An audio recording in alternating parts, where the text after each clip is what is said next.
Okay. Okay, I think we're live. I just told Liana, I was like, oh, we're just going to chat. And we were already chatting and I think we were already messing up. Well, welcome, everyone, to Tuesday night live stream. I feel like I should close my window. I feel like I look like a ghost. Well, okay, so you know how Zoom is now a thing for everyone? Mm-hmm. I can't use any fun backgrounds because I'm so pale that the blue screen or like the background like gets on me.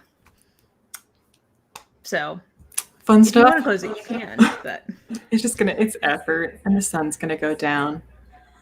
It will eventually. I don't know. I've heard California is the paradise of never-ending sunshine. So well, the sun does sometimes go down though. Like it's night. You said night. It's not 24-hour sun. Okay. I'm gonna close them real quick. Okay. Well, hello everyone. Oh, woo! Amanda and Bethany are here. That's exciting. Hey guys.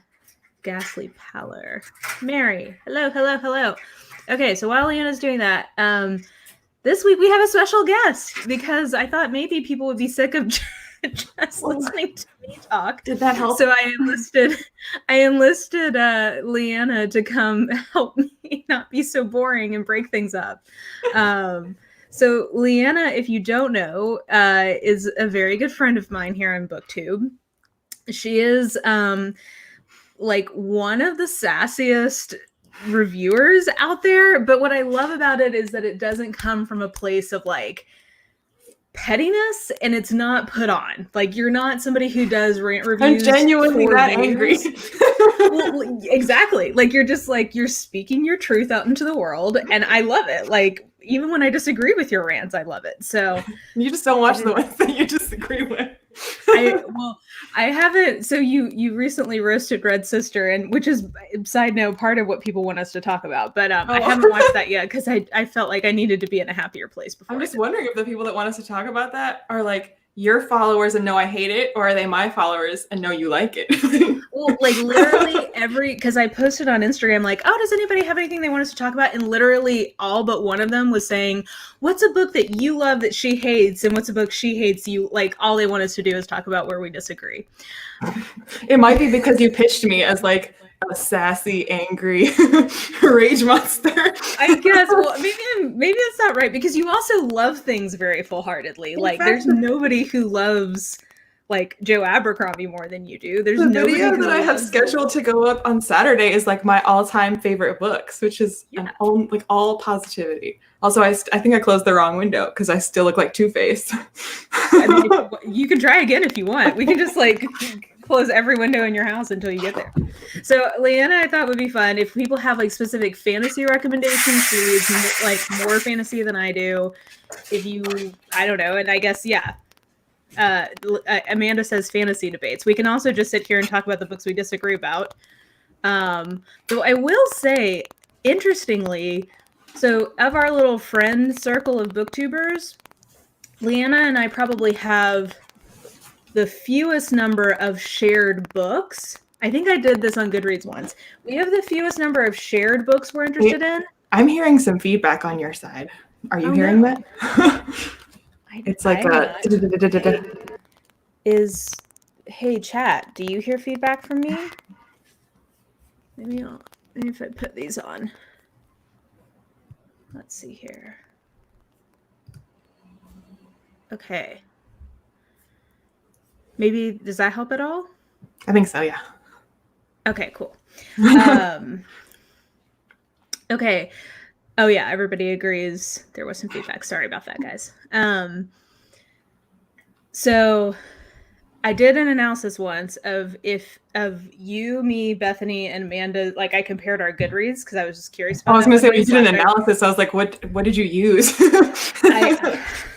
I did an Excel pivot table. No, I just one day I got curious. God, I literally love pivot tables. Like I have a hard on for pivot tables. If you I really did that, I'd be so happy. Recently. I've done more of them for work recently, and I'm realizing how bad I am at them. Oh, I can help you. Let me see if I can get you forget books. Let's talk about pivot tables. Let me get a non-disclosure agreement with work, and then I'll just use you to outsource because one of my coworkers is changing jobs, so I'm going to have to start doing more of these so we can get that going. Any excuse to use Excel makes me so happy. Yeah. But no, I just use Goodreads because I forgot. Do you remember how like there's that functionality where you can compare your tastes with one of your friends on Goodreads? No. I forgot it was a thing, and I noticed it one day, so I just did that. And you and I have the fewest number of books in common, but we have the highest percentage of agreement about our ratings on those books. We don't agree often, but when we do. But when we do, we do. And me and Bethany had the most books in common. No, we're interested in the highest number of the same books. So like our interests are closer, but our opinions are not as closely aligned. Like what you read is same, how you feel is different. And for us, what we read is different, but we feel same. Yeah, basically. Well, because even so, I mean, getting to the question people had, which is a book that we disagree on.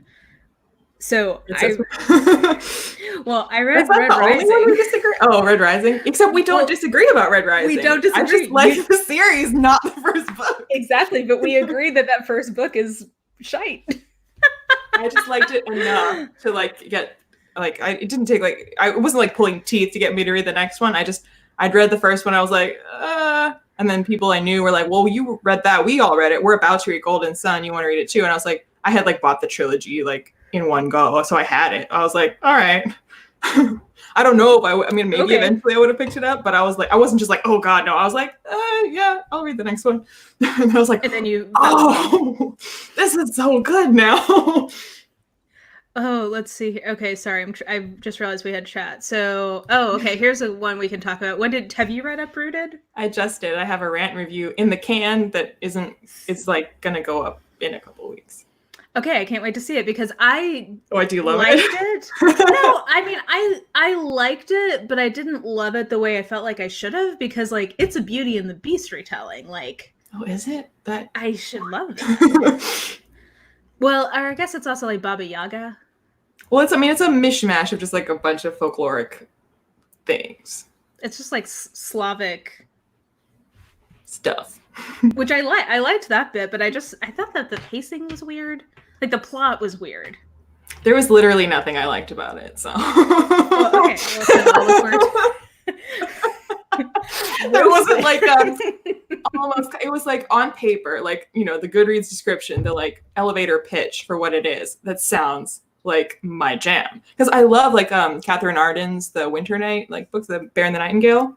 I like Deathless. I like when books are like drawing on Eastern European or Russian folklore, possibly melding it with history, like doing that. But I just feel like in order to do it well, because if you're going to do a folklore-based situation, you're probably not going to have a hard magic system. It just doesn't lend itself to a hard magic system. So in order to pull the reader along on this journey of magic that makes zero sense, you're going to have to tell it really lyrically, where they feel like it is this kind of unknowable, archaic thing. But if you have really flat, dry, boring prose, and then they're just like, random magic thingy that kind of doesn't make sense, you're like, no, I'm not here for any of this. Yeah, I mean, I like that in a fantasy novel, but I don't have to have it in a fantasy novel. I guess it just depends on... Yeah, I don't know. I feel like you're pickier than I am, but we do seem to come out at a lot of the same opinions about the books we have in common. So I don't know. Maybe I'm like... Well, I mean, the magic was one side, but also like... The characters like weren't even characters. Like they just like, and then it was kind of creepy with the love story. And see, I was down with that. Like that I liked. That was like one of the only parts of it that I liked. But I could see myself liking something like that. I just felt like they weren't really characters enough. Like if he was really like, because I like dark characters. Like they're too flat for you to be really invested in the romance. So all I had was that he's old and grumpy and she's young and messy, and now they're the thing. That's how it felt to me when I was reading it. I was like, I felt no chemistry, and they're macking now. Kissy face like smash. I was like, why is this happening? Oh my gosh. Okay, sorry. Let me keep catching up with chat. So we roasted Uprooted. I'm sorry whoever asked that. I liked it. I liked it better than you did. I just didn't love it. Oh God, I got lost. Okay, so we agree the static is better. Oh, that's a lovely comment. I'm putting that up there. You look like Julie Delpy circa Before Sunrise.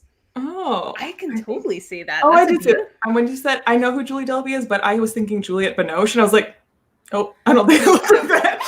It just means you're very French and mysterious, I feel like. Wait, have I told you all the random things people have told me? Like, when guessing at my ethnicity? Like that. No. Like some girl came up to me and asked me, "What kind of white are you?" And I was like, "What?" I think it's just generally pro tip for people, like maybe don't like if you have what kind of blank race related, like maybe just don't. Like that wasn't not, the weird. there's She like had a guess.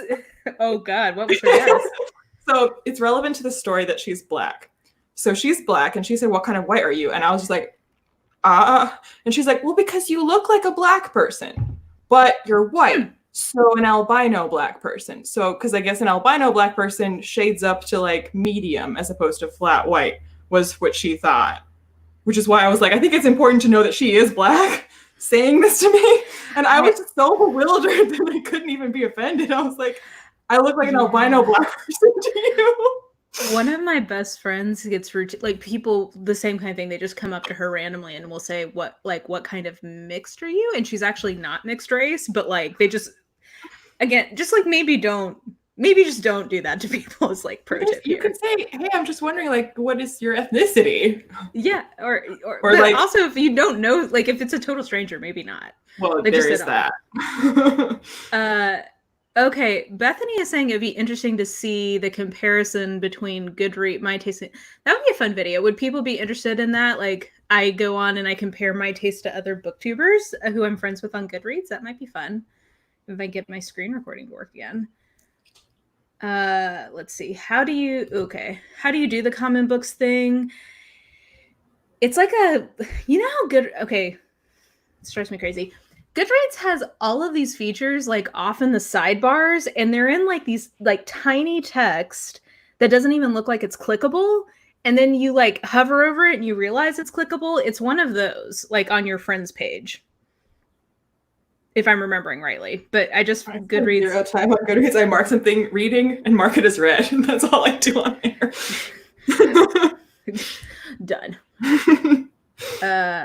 Darrow is literally the most annoying character I've ever read. I mean, maybe not the most annoying. I'm not going to argue with you. Based on Red Rising, I can't argue with that. He's not my favorite. It's weird. So, like, to me, I don't dislike Darrow, but to me, I only began to think of him as a character in the new trilogy where you have other perspectives and they are now seeing Darrow, so you can see him through someone else's eyes. Because when he is also telling you the story, I think of him more as the narrator than as a human being. So to me, he's just he's just God. Yeah, basically. And so, like, I mean, he does have a personality for sure. There are things that are like, oh, that's so Darrow to do. But like, I mainly think of him as my narrator, taking me through the world of Red Rising. And then I even told Pierce Brown that because I've met him 3 times, and every time he asks me who my favorite character is, and I'm like, I don't have one. And he's like, okay, well then what's your favorite book? And I'm like, I don't have one. Like, this goes on because he wants me to have a favorite. But I told him my favorite thing was seeing Darrow from someone else's perspective, because everything has always been through Darrow's eyes. So like seeing him, how other people see him, is necessarily different. So like I actually saw him as a character then also for the first time. Yeah, I just didn't like I didn't like the characters. I didn't like how melodramatic the narration was, which is through him. So therefore I did not enjoy him. If it gets better, then I shall continue. I was not impressed by Red Rising. Well, as Amanda then hops in to say, I feel like concur. Yeah, I feel like many people. Actually, my little unhaul bag here. I just added Golden Sun to it. So for those of you in Nashville, head on over to McKay's because there will be a very nice copy there soon that for someone else to enjoy and get love from. Just not me. But that seems to be the consensus as it gets better. I just was so annoyed by the actual writing that I can't bring myself to continue. Which is, I was going to say, like, if you don't like the authorial voice of Pierce Brown whatsoever, then, I mean, that doesn't change all that much. It's more that the story completely changes gears and becomes this, like, the whole world just, like, expands and it's like this whole other thing. But it's still that voice telling it to you. So if that's the part you don't like, that doesn't change. I find that is the number one thing, because actually you inspired me to do a series I'm not going to finish video that I need to finish editing. And And I did, as I was talking through the ones I'm not going to finish, like that is the number one thing. If I don't like the writing style or the voice, like I just can't knowingly commit myself to. Oh, for sure. Yeah. Okay, Amanda says that you need to read Spinning Silver. I intend to. I own like the pretty UK ones. I would like to keep it. I'm hoping I like it. What does it look like? It's like pastel. I mean, I can go and get it. Where is it? Show me a book. I like looking at books. Yeah, Bethany says that she thinks you might like Spinning Silver more. And I don't need strong characters if it feels like a fairy tale, and that did to me. I could see that, and that was more where I felt Bethany. Like the characters were okay by me for that reason. Ooh, okay, I see a book. Headphones. Ooh. Let's see. Well, but uprooted. Like I feel like I need it to be also, if it's fairy tale, like I don't need them to feel like characters, but then I need the writing to be so poetic and lyrical. Yeah, that, like, I can feel like it's a fairy tale. It was like not enough of one or the other. Ooh, that is really pretty. Okay, yeah, I really hope I like it. Yeah, I hope you like that too. Is that the edition of Uprooted you have? Is it the same edition? And I before I read it, okay. I was like, you didn't need to. I was looking to see maybe if I could find it somewhere. I was like, how much would I be willing to pay for it, even though I've never read it? And I'm so glad now that I didn't like shell out to get that matching. No. So that's real pretty too. We've got a real investment here now in you liking Spinning Silver. In fact, maybe I shouldn't read it because if I never know, I can always keep it. That's true. Yeah, it's like this unknown possibility just lingering out there.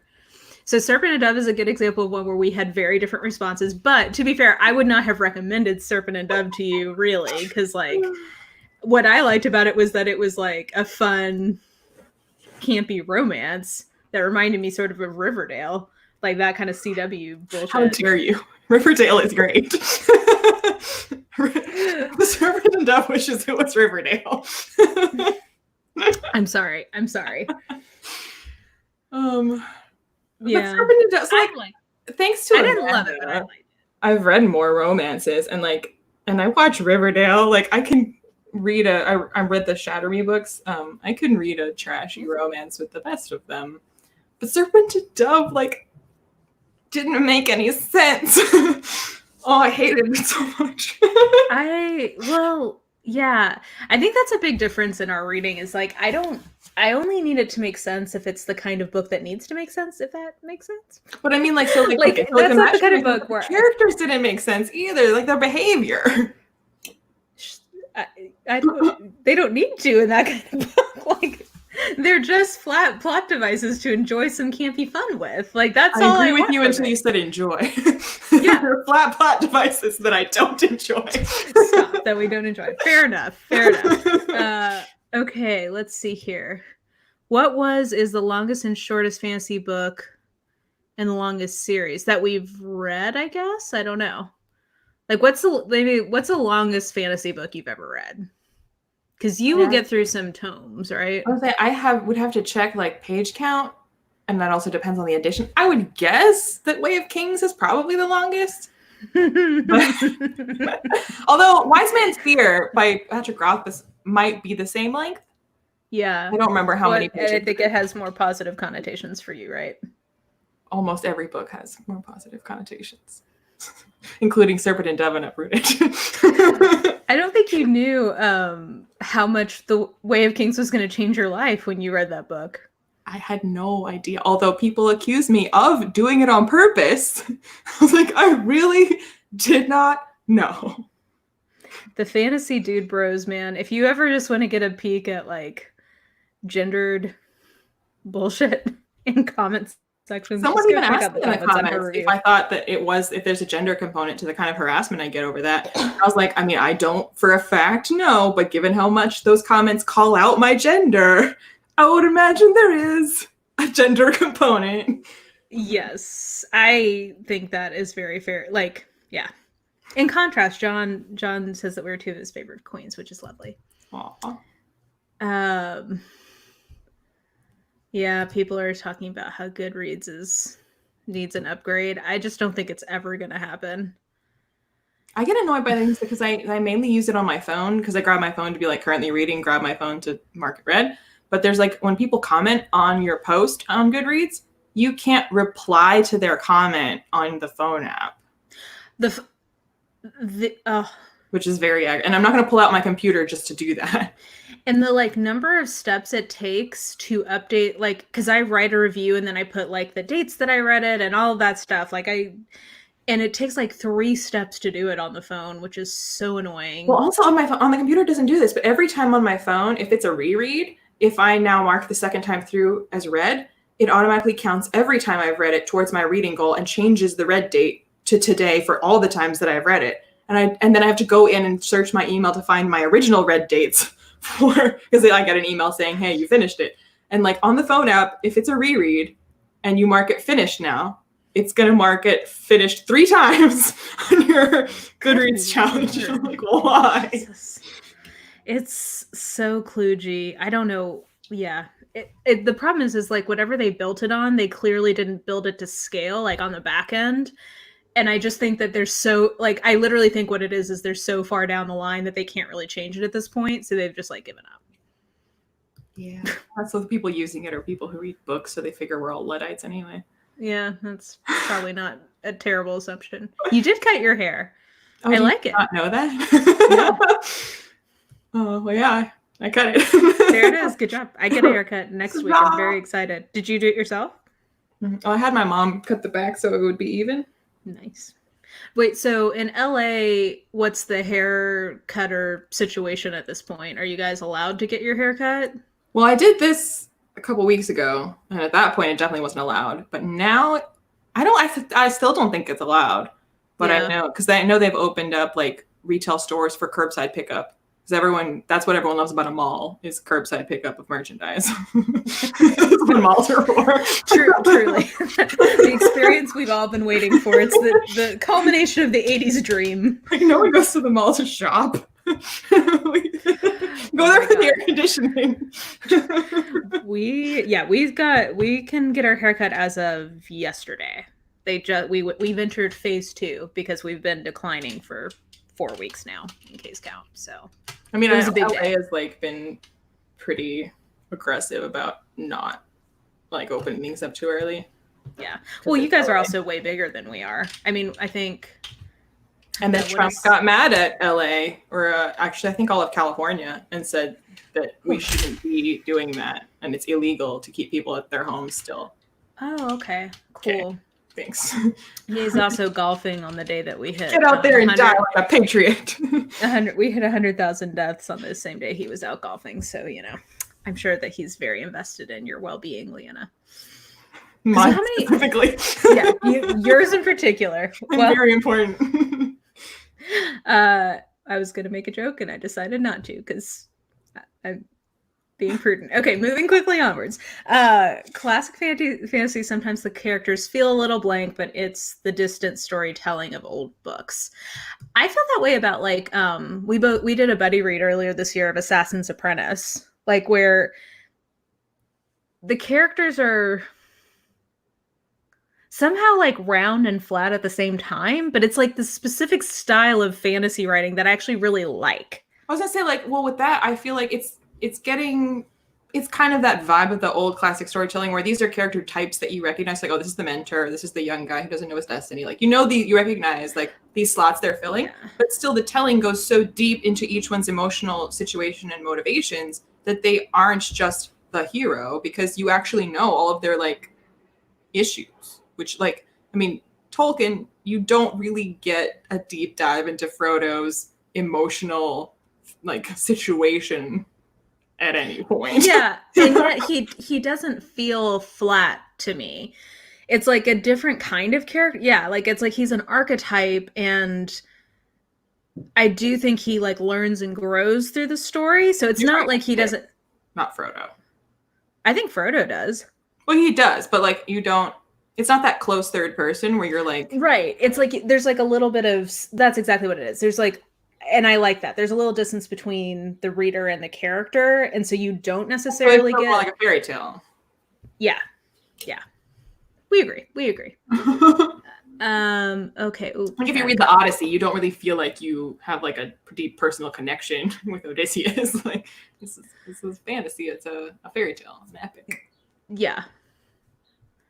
Oh man, the Odyssey. That's a trip, man. Serpent and Dove is a different kind of trash than Riverdale. See, there you go. I love both.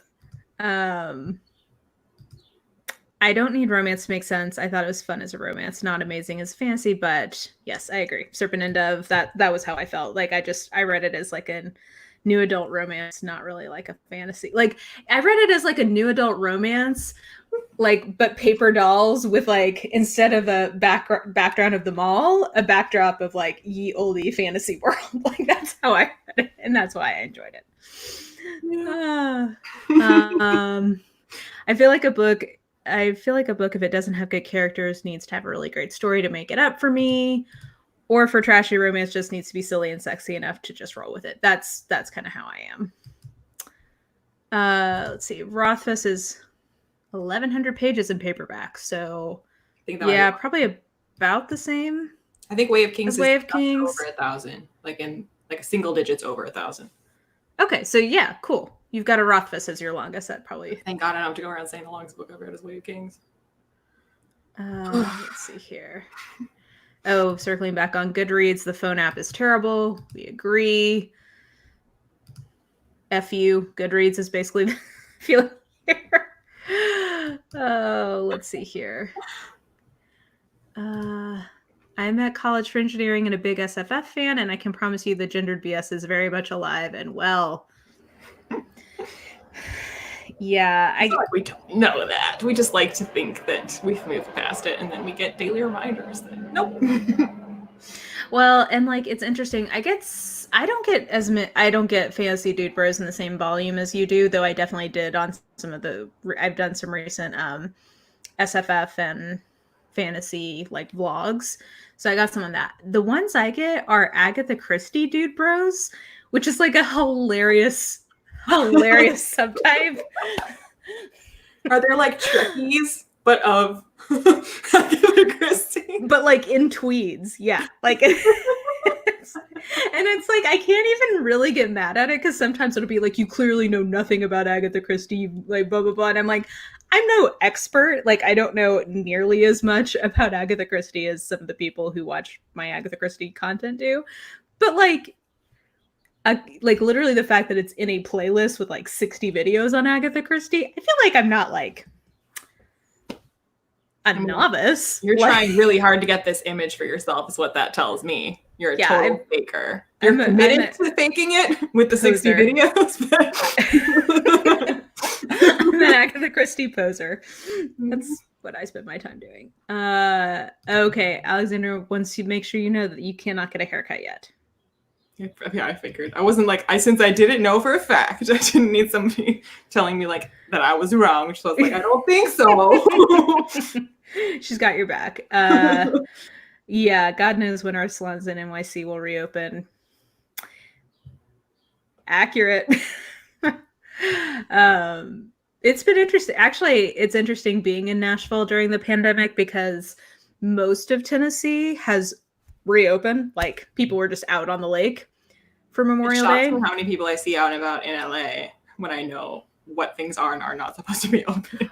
Well, but like Nashville is one of the only places then in Tennessee that hasn't had like a rise in cases since reopening because like we have basically it was the governor made everybody open up except for the counties that have Nashville, Memphis, and Chattanooga. So like our mayors all have us still locked down. So we're like going down, but the rest of the state is not.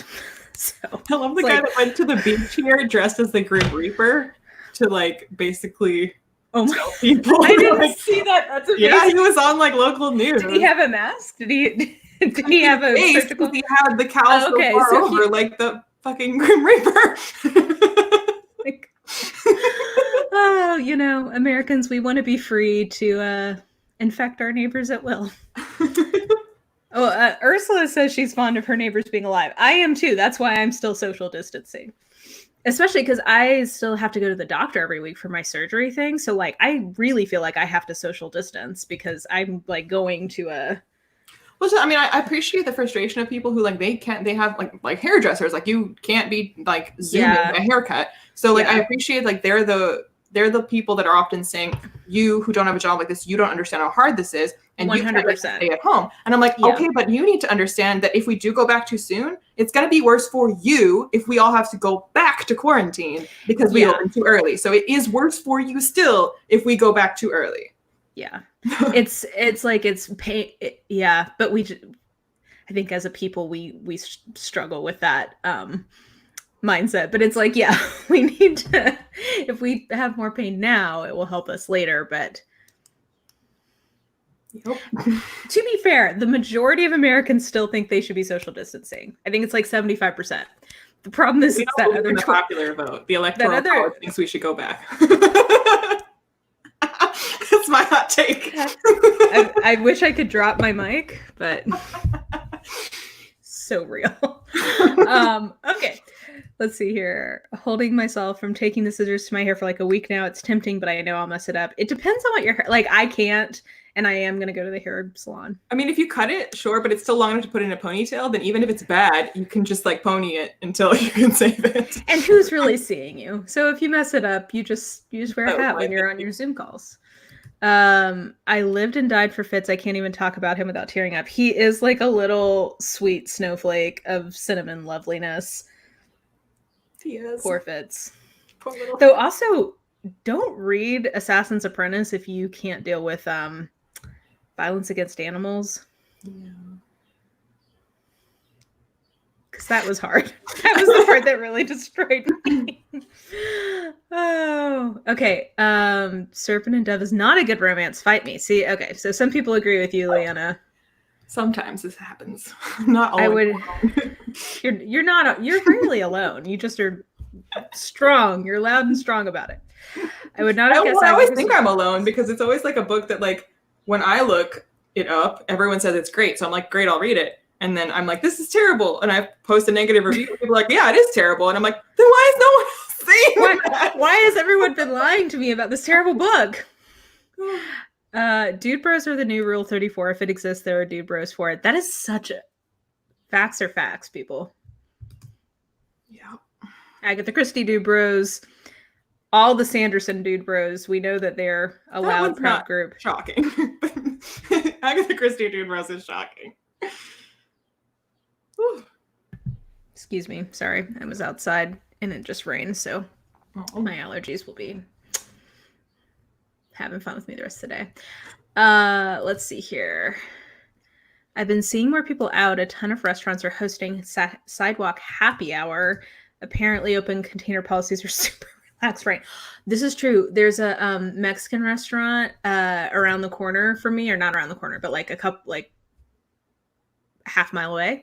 And they have like a to-go margarita situation. I was gonna say, but how is that like social distancing if everyone's just like on the sidewalk instead of inside of your restaurant? Like they're still presumably because you're in the air, I guess, like because you're not inside. But I doubt they're 6 feet away from each other. Like I would imagine New York restaurant fronts are not spacious because it's New York. Because it's New York, and also the more you drink, the less like that's when I am like up in people's grills more. Or you just like not even that you're trying to get close, but like you stop noticing. Well, like, yeah, attention. The drunker you become, the more you become like a toddler, and you know. We all just want to be toddlers. You can't keep talking. Yeah, exactly. Let's see. Well, technically, quote is alive and well. Woo. Well, technically is the beginning of many a mansplain. I wish that my comments started with "well, technically." Well, technically. Actually. It's like, thank you. I think the holiday weekend in good weather and places brought out the stupid and desperately cooped up in everyone. It's true. I was listening to there's a podcast called Sawbones, and it's about the history of like weird medical things. Oh. which it's fun. It's the same. It's one of the guys from My Brother and Me, and it says him and his wife. It's fun.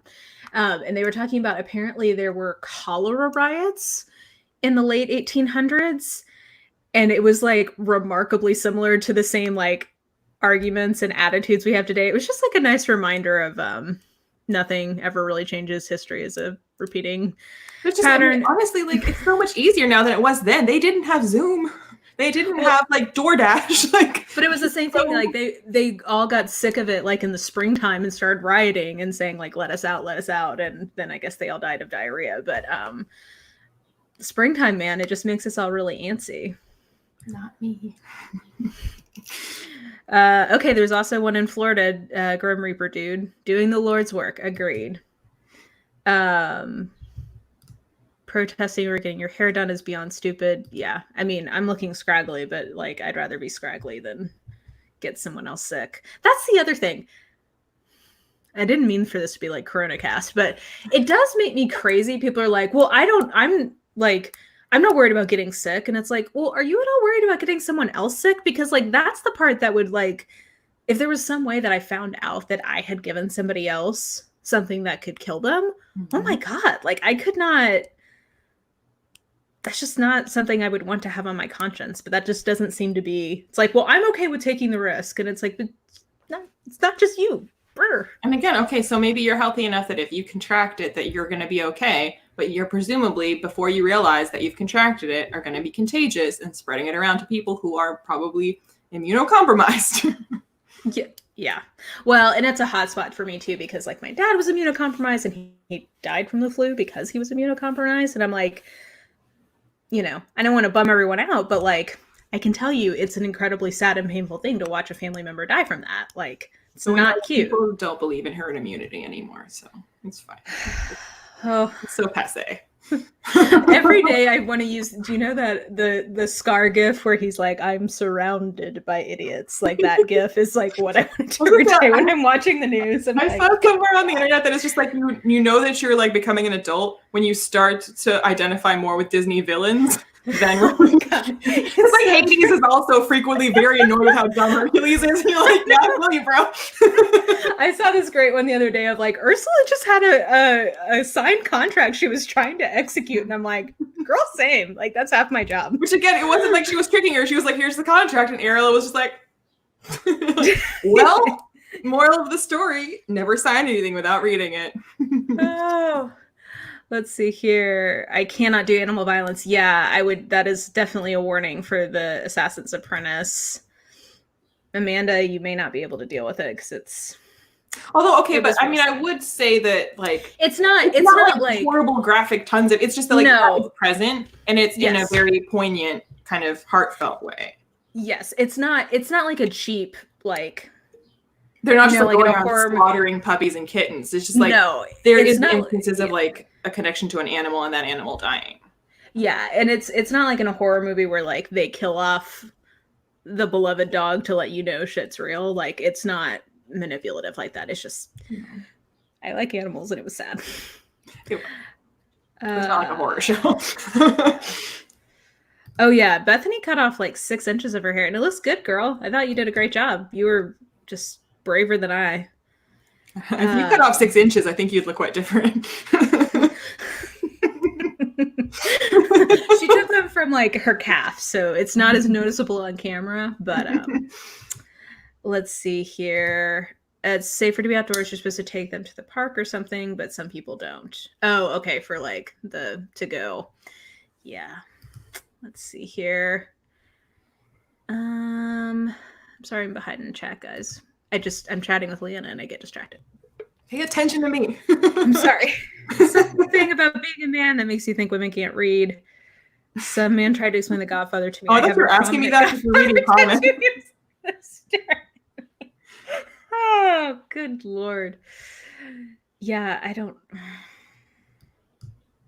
Well, when people like tell me that I clearly don't read fantasy and I need to go back to reading Twilight, and I'm like, do you see the shelves behind me? Like, that's the thing. I mean, like, I just think people don't know how to disagree with other people well. I think, and here's the thing, both of us are very opinionated people, but even when we disagree, like we can have opposite opinions, but I don't think we've ever gotten, have we ever had like an actual fight? Yeah. I mean, I don't think we've ever gotten like mad about it with each other because like we're goddamn adults. I don't know. Like it's just when people sometimes appeal to me to understand why these crazy people want to murder me, like, but you need to understand where they're coming from. Like you shit on their favorite book, and of course they want to murder you. Can't you feel for them? And I'm like, I cannot, because if you shat on my favorite book, I would either think you were silly and I would move on with my life, or I'd be like, those are some interesting points. Like, I like it still, but like, yeah, I can see that. So in either scenario, I would not feel like murdering you. I mean, like, literally, that comment you showed was so wild. They were literally saying, well, why, I can't believe you didn't expect to get death threats from Sanderson fans. That's just how the internet is. It's like, what? I mean, I take the point that the internet is often that way, but like, I don't think that like, I'm surprised that when typing that out, somebody didn't realize like, oh wait, the position I'm taking is entirely unreasonable. I think that a lot, which is why like I never respond to those comments. And then people also comment angry with me for not responding to comments, like in a meta sense. Like they're angry at my video, and then they also read all the comments on my video and then comment telling me they have gone through all of the comments. They've seen that I don't reply to them because I'm creating a hug box and I can't deal with the criticism, and I have no valid arguments for that criticism, and that's why I'm not responding to it. And so like they're still telling me this and saying that I know you're not going to respond to me because you don't respond to anybody about blah, blah. And I'm just like, you clearly don't want to actually have a conversation with me. Why would I respond? Like, what was the point? It's like, you're supposed to just take it. Like, thank you, sir. May I have some more? Like, thank you for like destroying me as a person. Which is, again, like if somebody, and they're like, you only like reply to the comments that agree with you, which is not true. There are comments from people who say, see, I really like the book, and like the reason the things you brought up didn't bother me was because of XYZ, or the way that I took it was blah, blah, blah. And those kind of comments I respond to, and I'm like, oh yeah, okay, well, you know, like if that doesn't bother you, then I can see why you'd like the book, or like those things were deal breakers. You know, I'll respond. But if you're like, you're an idiot female, go back to reading Twilight, I don't feel a need to respond to that. Frankly, you should be glad that that you don't delete the comment. Like, just the fact that you let it stand is frankly more than they deserve. This makes you look dumb, so I'll just leave it here. And it's an argument against you by existing. Congratulations, I've allowed you to show your ass to the internet.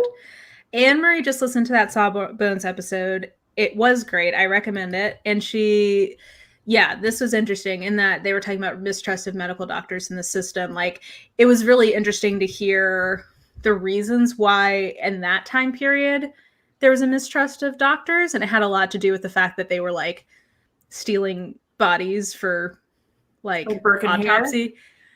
Well, like because they needed them for like science, but people didn't want them to... were like they got rich off like stealing bodies and and the Liverpudlians were rioting, and they were chanting like Burke, Burke, Burke. It was interesting. So yes, it's a good episode. I recommend it. Zoe also loves Mim Bam. They are a lot of fun. I'm sorry you didn't get to go to that show, but yeah. Let's see here. Oh, okay. I'm really sorry. Well, I'm really glad that she's recovered, and I hope she continues to do well. But yeah, it's not fun to watch. Have you guys seen the group of gay black men who did a video singing all the Hercules songs? No, but I need to look that up immediately. If I find it, I'll put it in the description. I understand Squidward so much more than I did as a child. Yeah.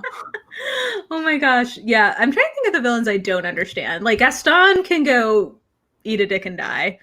Like, don't understand that. Well, the videos that point out that like his behavior is not altogether different from the beasts, and that it's merely like shh. He wasn't gonna let her read, Liana.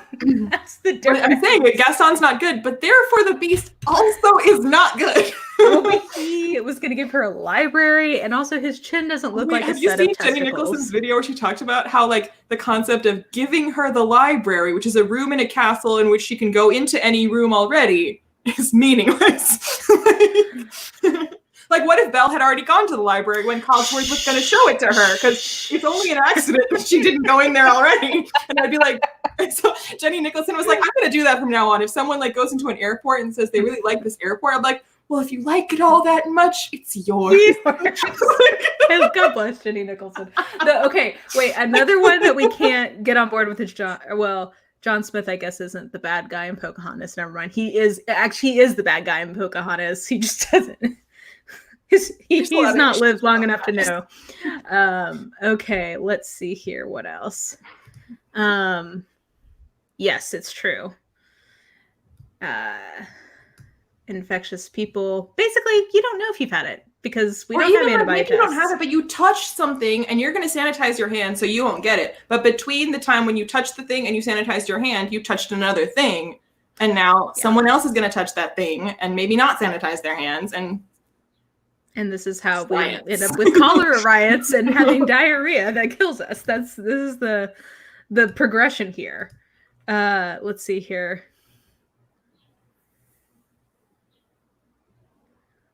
Someone got into a car accident while wearing a mask. I don't think I understand. I'm sorry, I'm dumb. It's been a long day. I don't get it either. Oh, okay. Warning, in Black Prism, there's a lot of horse deaths. That's a book series that I've asked so many people who read fantasy who have read that, because it's one of those like big chunky epic ones, and I'm like, should I read that? And like, it's pretty like 60-40 about people saying you probably wouldn't like it. Well, and I've heard that there's like some not great gendered stuff in there, and I just feel like I get enough of that in real life. I don't need it in my fun time. So I don't know. I didn't like The Assassin's Apprentice, too depressing. It is, I mean, there's sad parts about it for sure. Fantasy with lots of romance in it. Okay, that was the other question we got on Instagram, was fantasy romance recommendations. People have heard mine, and I know some of yours, Liana, but would you like to, I was going to say, would you like to take this moment to tell everybody, to share the good news of our Lord and Savior, Grace Draven? So if you haven't read Radiance, spoilers on my favorite books of all time video that is going up Saturday, that's one of the books. Just by virtue of the number of times that I have read it. And spread the good news about it. So spread the good word. So no drama, no angst, no miscommunication, no lying, no jealousy, no triangles. There's virtually no romance in it. It's just fantasy species teen. It's two reasonable people who are roommates and are like, maybe we should also bang. If we can get your fantasy peen to work with my human which badge. Fortunately they are compatible. Yeah, turns out they weren't sure, but they made it work. Mm-hmm. There's like, that's what the book's like 200 pages, because like a 600-page romance is filled with like, I can't tell him, and like, I really like her, but I know she must hate me, and this goes on for like 800 pages. But Brishan and Ildiko are like, you are the stuff of nightmares, but also you seem chill, so like, also, we have to get married, so like, let's just make it work. Let's figure out how to make this work and live in peace. And then over time, they're like, also, I hit that. Sure.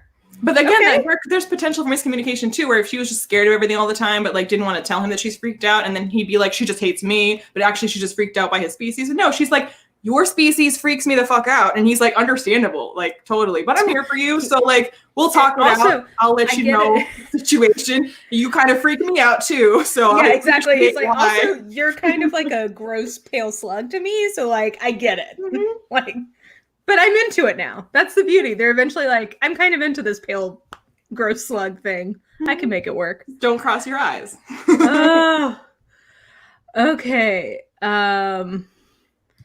Yeah, Bethany is pointing out that all four, us, Bethany, and Amanda, we're all very opinionated ladies, and we disagree often. I don't think we've ever had like a 3 against. I don't think we often have 3 against 1, but like just the other night. I was thinking about this after we chatted, and I was like, we've had like where.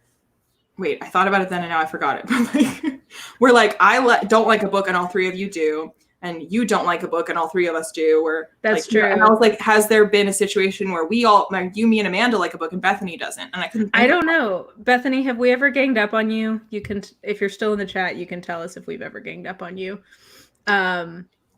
I don't think it's often though. Usually it's 2 and 2, or we all agree. Like all of our taste aligns on the blade itself. That's what we've aligned on, which makes Liana very, very happy. I think all 4 of us have read Radiance and liked it too, no? Oh, that's true. Okay, yeah, that's another one. We all agree on that. Let's see. The art of disagreeing politely without malice is lost. I think it's just hard online sometimes. People just get not hard, but people act like it's hard. That's really what it is. I like this. I don't agree with your opinion. You have chosen death. There's only some things I feel that way about. And you know, the way I've chosen to look at that.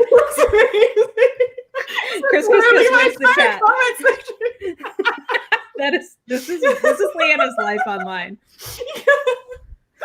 Oh my god.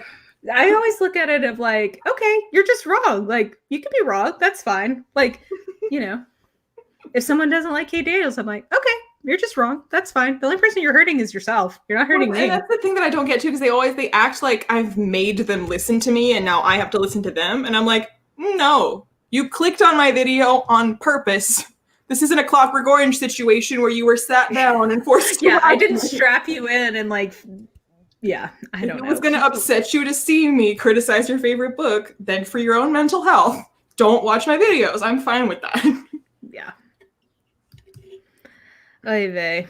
Yeah, people are just really crazy. But most people aren't. That's the thing. It's just that the people who are crazy are real loud about being crazy. Well, yeah, because I mean, like you and I, if someone was criticizing our favorite book, we would probably not even comment. But the people who are commenting are the people that are like, you must die. It's like, oh my gosh. Okay. A Google diagnosis is the equivalent of an MD diagnosis. So I highlight this because literally, so I have generalized anxiety disorder, and my specific like manifestation is health anxiety. And literally, like in the things they talk to you about, they're like, do not Google any symptom you have. Like, because all it will do is make your anxiety spike. Like, but the number of people who will Google something, like I was watching it's always cancer. WebMD. It's always cancer. But it's also like, oh, I want to believe that there's a way to like grow my boobs without having like with whatever. Oh, look, I found something that tells me if I drink almond milk, my boobs will magically grow. Okay, I found sure. 10 articles that say that nothing will help it, but I found one. I found one, and it's what I would like to have happen. So. Yes, and it's the top result because of the way I put in my search terms. Okay. I think BookTube works on opinions, and people getting all hatey about it only shows immature perspective on books. Books are there to build community, and there's no point to defend good work. There's just I think people getting really amped up about books is just like kind of hilarious and very geeky. I agree. I recommend all McElroy content. Adventure Zone is very wonderful. Every time I go to Costco, for those of you who also listen to Adventure Zone, I sing to myself, Fantasy Costco, where all your dreams come true. Got a deal for you. I don't know what that is, but that sounds like the soundtrack of my childhood, because my dad is like the most penny pinching, stingy, would not buy anything. But if it's at Costco, and I was like, it's such a good deal. And he'd be like, you can get 2 gallons of Nutella. So like Costco is better than Disneyland, because Disneyland, my dad was like pissed at everything because everything is expensive as fuck. Like it opens with how much parking costs and just goes downhill from there all day. So Disneyland was not super fun, but Costco was like a churro and then all of the shopping. It's just $1 hot dog. Let's do this. People are saying don't ruin Beauty and the Beast. I know Liana is just trying to. I like Beauty and the Beast. I'm just saying. I'm just saying.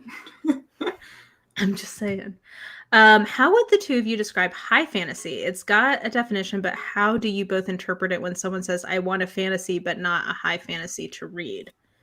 How would you answer that question, Liana? Well, I would say, are there any dude bros here? Because I don't want to be told that. Dude bros, please exit the chat now. Okay. Okay, we're good. I would say that high fantasy tends to mean that there is more emphasis on a magic system. So like if it's a low magic system, like there's like little to no magic, then it's low fantasy. And also it would typically mean a hard magic system, and that the plot is about the magic. Like it's not incidental and creates situations possibly, it's like about the magic. Like the person is magical. There is a magical thing. There is a magical situation. Like everything is magic. So everything has like multiple layers of explaining and lore and stuff. Would you then what would you say about like something like a Game of Thrones or even like The Blade itself, which there is magic, but that's not where the emphasis. It's not the emphasis on that syllable. So like that's when I've seen. So I see high fantasy conflated just with straight up adult fantasy. The presumption being that it's high because it's adult, which is not true. High fantasy does typically tend to mean there's a high emphasis on the fantasy part of it, whereas if it's not, then it's more low fantasy. So I mean, I think I've seen it even in different word apply. I mean, arguably, A Song of Ice and Fire is like the original Grimdark, or at least what put Grimdark on the map. And then I think of Grimdark. I guess you could have Grimdark urban fantasy, but I tend to think of Grimdark as a subgenre of high fantasy. See, I don't, because again, like Grimdark in particular tends not to have a high emphasis on magic. Right, but it's a world. I guess maybe this is where we disagree. To me, high fantasy, what it's communicating is it's not this world. It's not our world at all. Like, so it's a different realm, a different plane, where whatever. And there is usually some magical-y stuff, but it may or may not be a lot of magically stuff, but it is definitely a different world. But you're saying for you, high fantasy is more about the degree of magicaliness, not necessarily the degree to which it's our world. Yeah. Okay.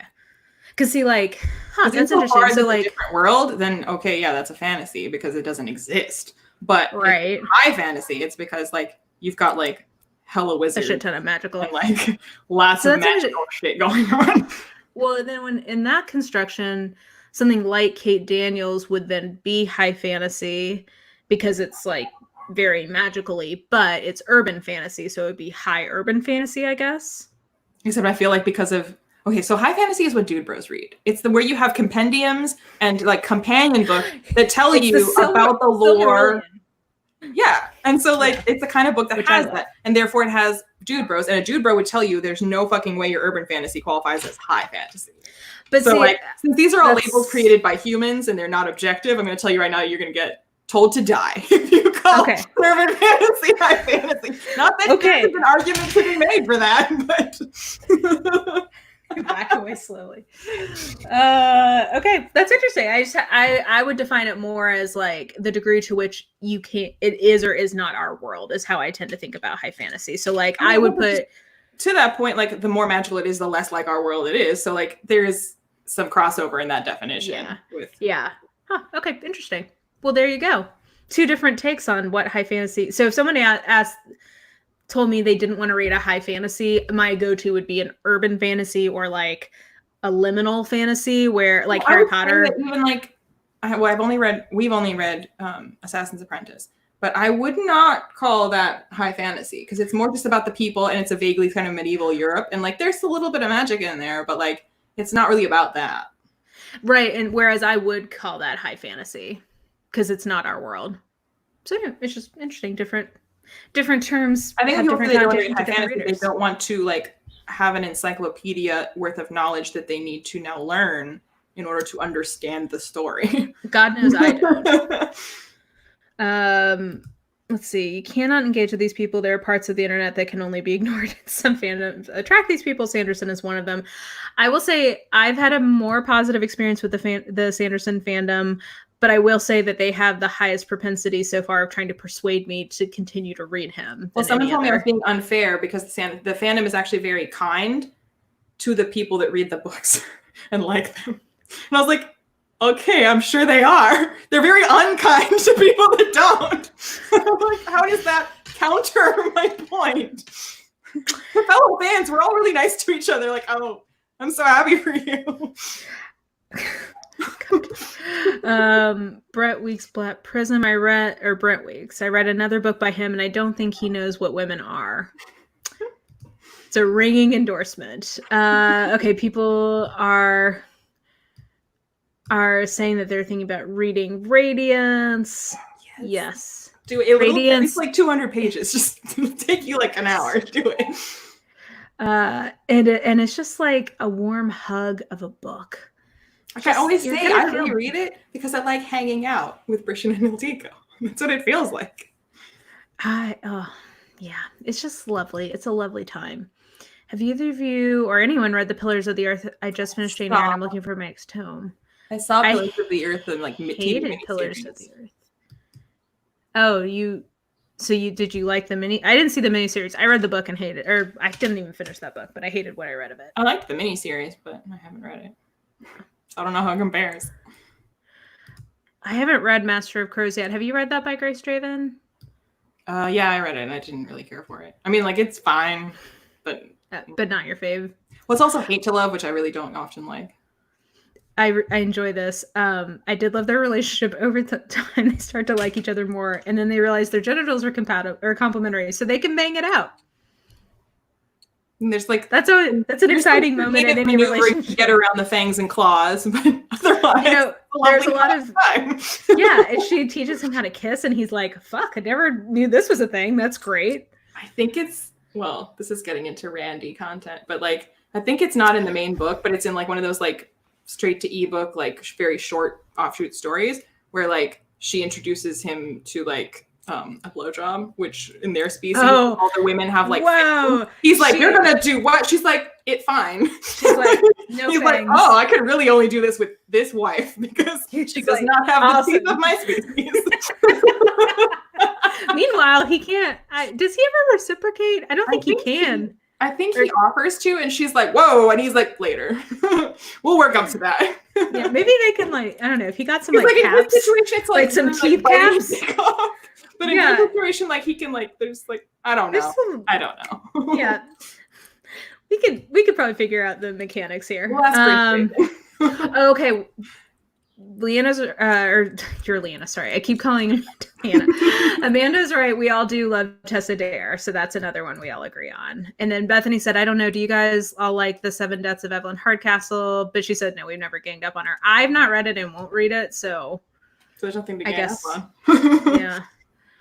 I guess we could make you read it. That'd be ganging up in true fashion. But I'm usually chill about differing opinions, but I can get passionate if someone tries to convince me that a book I love is trash. Something that really like burns my butter is people trying to make other people feel bad about things they enjoy. Unless what they enjoy is like illegal or immoral, like let people live. Like what is, yeah. Oh, okay. I know better than to Google my symptoms at 3 a.m, and yet, girl, I feel you. Probably shouldn't Google anything at 3 a.m. No good can come from this. Zoe sang Fantasy Costco with me. If you know, you know. Okay, if you do need a lot of romance in your fantasy, try the Queen of Tearling series. All 3 are 5 stars for me. I have not read that one. Have you read that? I own all 3, but I haven't read them. You just summed up my life as a book buyer perfectly. Liana, your dad and my mom sound so similar with money. Yeah. Did you also have Disney at Costco Day?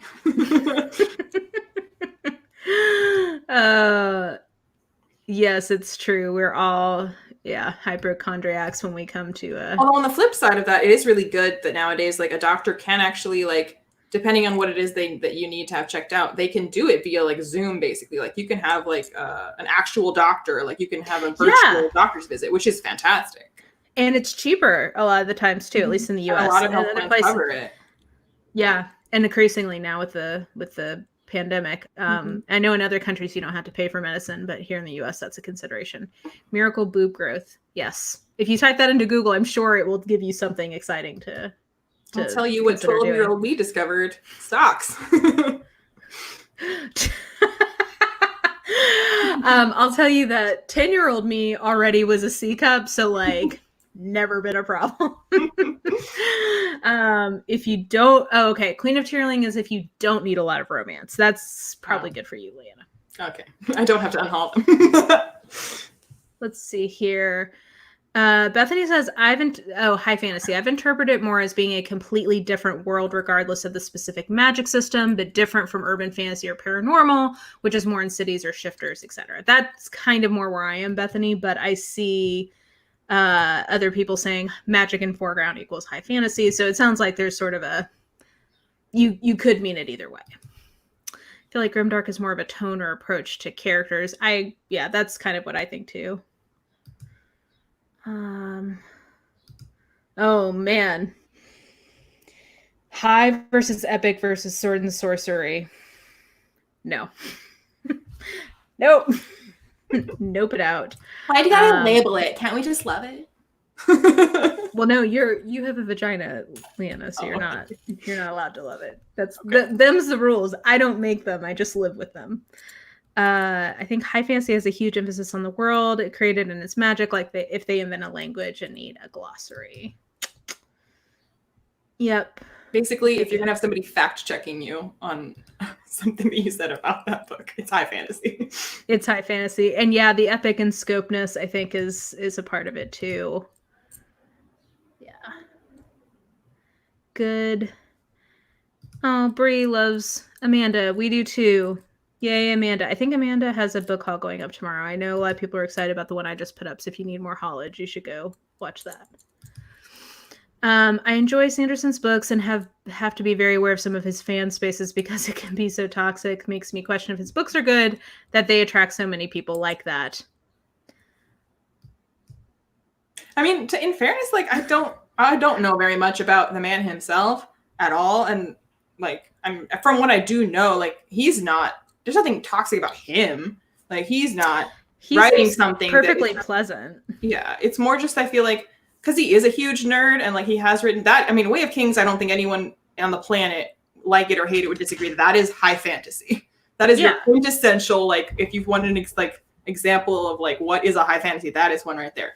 But I think because that type of like when you do have that encyclopedic world building, that attracts the obsessive nerd who like needs to learn the facts. And so like that type of obsession, like the Trekkies and Star Wars fans and people who are like, they are a true fan because they remembered the color of the MacGuffin that was used on page 3. Like that kind of. I'm just like, that's just not how my brain works when I'm reading fiction at all.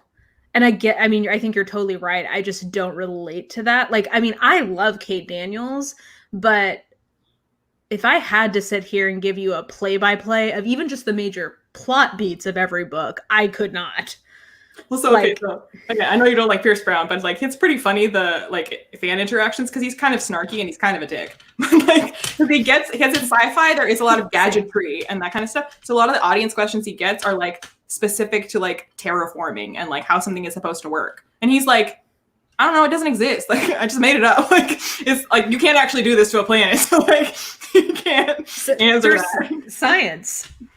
Just well, science. Someone asked him, like, there's like between 2 chapters, like when one chapter ends and the next begins, 3 weeks have passed. And he wanted to know what Darrow was doing in those 3 weeks. And Pierce Brown's like, nothing interesting, otherwise I would have written about it. Went to work, jerked off, had some But it's food. like that kind of the fan, like, he doesn't actually, those fans are wanting to have that interaction. And I feel like, I don't know this, but I feel like Sanderson would have that conversation and be like, oh, well, in that time, what I imagined they were doing was blah, blah, blah, blah, blah. And like get into like some nitty-gritty. Go write your fan fiction. This is your chance to shine. So. Man. Okay, do you guys have stories you actively seek out adaptations of? Like, I know lots of people read Beauty and the Beast stories. I tend to like Peter Pan stories. I don't like retellings unless they're actually, I usually hate Peter Pan retellings too, but I'll always pick them up. I love a Beauty and the Beast story. I really do. I don't know what that says about me. I feel like that's one of the most like common ones to like though. So I know, but like, what does it say? Oh, I love them. I think it's because I tend to like they usually end up being a little bit of a slow burn. Love usually. Well, yeah. But in theory, I've recently realized I like a hate to love, but I only like a hate to love where they don't actually really hate each other. When they say hate to love, what they mean is like you like snark to love. Yeah, or like I don't understand you to I understand you. Like Darcy and Lizzie. Did she ever hate? She didn't hate him. I mean, she just didn't like him. The word hate, but she did. I mean, like, I don't know. Believe women. Oh, I'm sorry, Liana. I'm sorry. Oh my gosh. Master of Crows is not a hate to love. There's zero hate, just distrust to lust. Meow. I'm done with that. Okay, has anyone asked what Liana's sweatshirt is? I just got here, but it looks cool. I agree. I was looking at that earlier. What is it? It's Death Wish coffee. Ooh. So you got the D for death and the You're cheating on Bones? W. Okay, so look. Okay, here's my tea, which is actually coffee. I don't have tea. I have almost water. Exclusively drink Bones coffee, but Death Wish has much better merch. Like the ceramic mugs and the shirts and like their gear is way cooler. So I have a lot of Death Wish gear and pretty much only Bones coffee. Okay. So you're wearing merch for something that you don't actually enjoy. Death Wish coffee's fine, but they're like, it's not flavored or anything. It's just like highly caffeinated coffee. And it's fine. Like I drink Death Wish coffee. Oh, I don't need that. I need salted caramel coffee. Right. So like I do buy Death Wish coffee, especially, and they do around the holidays, they do like a barrel-aged one that's like Irish whiskey flavored for like St. Patty's, and they do a barrel-aged rum one for Christmas, like a rum ball type thing. But yeah, it's just highly caffeinated, and there's like different roasts, but that's it. Fancy. Too fancy for me. I think Death Wish coffee is what they sent up to space, to the International Space Station. That's pretty fancy. Okay, The Wolf. What would you call that genre? Well, that's like Genre-wise. alternate history fantasy. Alternate history? But it takes place in our real world. Where did it go? Wait, come back. Come back. Okay, here we go. Sorry, I got lost in chat. I mean, The Wolf. It takes place in our world. Mm-hmm. I thought it was like. Book is what if more than one humanoid? And it's what if more than one humanoid species had survived the Ice Age to form language and culture. So it takes place. If you look at the map, it's like Britain. Right.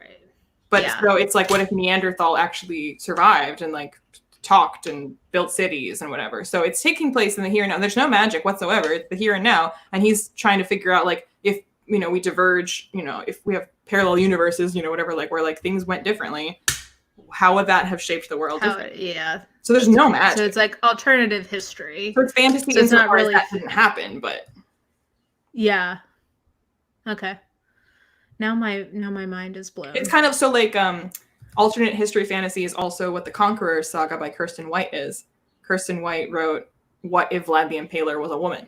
But it's not fantasy. Like there's no magic. She's not a vampire. It's about Vlad the Impaler as a woman. I guess alternative history is fantasy because it's a different world. I don't know. It's speculative. It's not historical fiction. This is where I get would be like an actual story about Vlad the Impaler, but I call those genre benders, and I just end up saying it's speculative. Yeah. Yes. If anyone has not read The Wolf, read The Wolf. I've got it on my e-reader. Someday it's gonna happen. Ursula, I'm very glad that you're gonna read Murderbot. I really do need to set up some sort of commission structure with Tor. Let's see. The person asking what the full title of The Wolf is, that is the full title. It's just called The Wolf. It's by Leo Carew. Yeah. Yep. Why do some men think that women can't like or understand fantasy? Because our small brains are incapable of processing the magics, much like we can't process the sciences. Yes, Murderbot for president.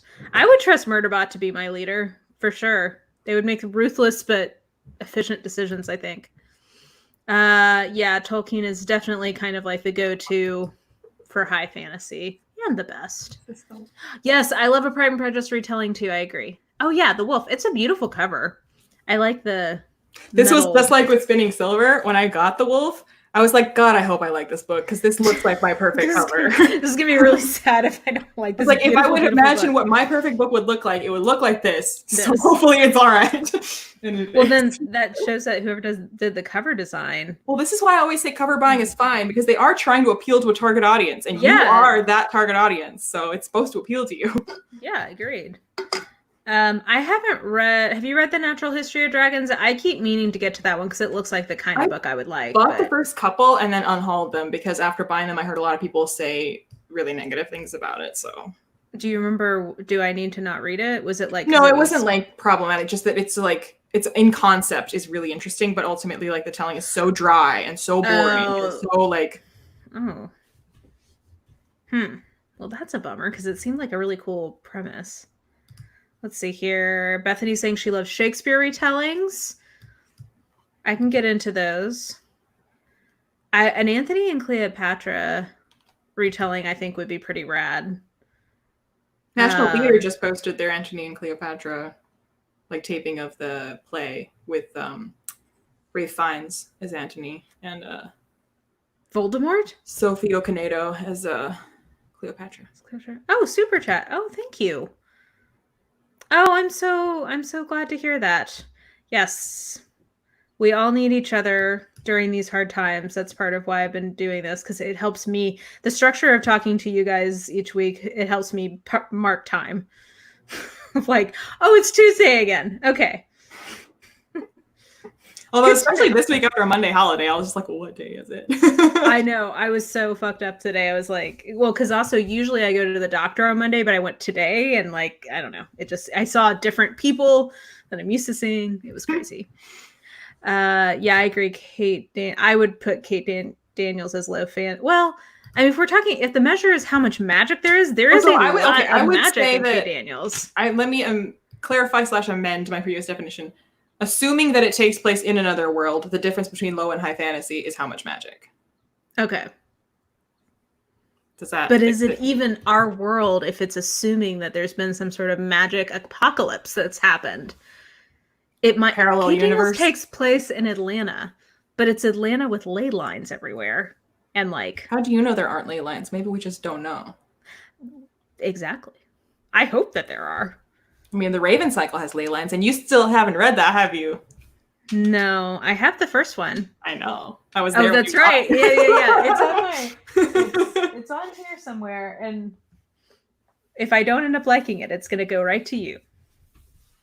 Or if I like it, okay, but I don't want to keep it, I'm gonna send it. I was like, now I kind of hope you don't like it, which is a weird place to be.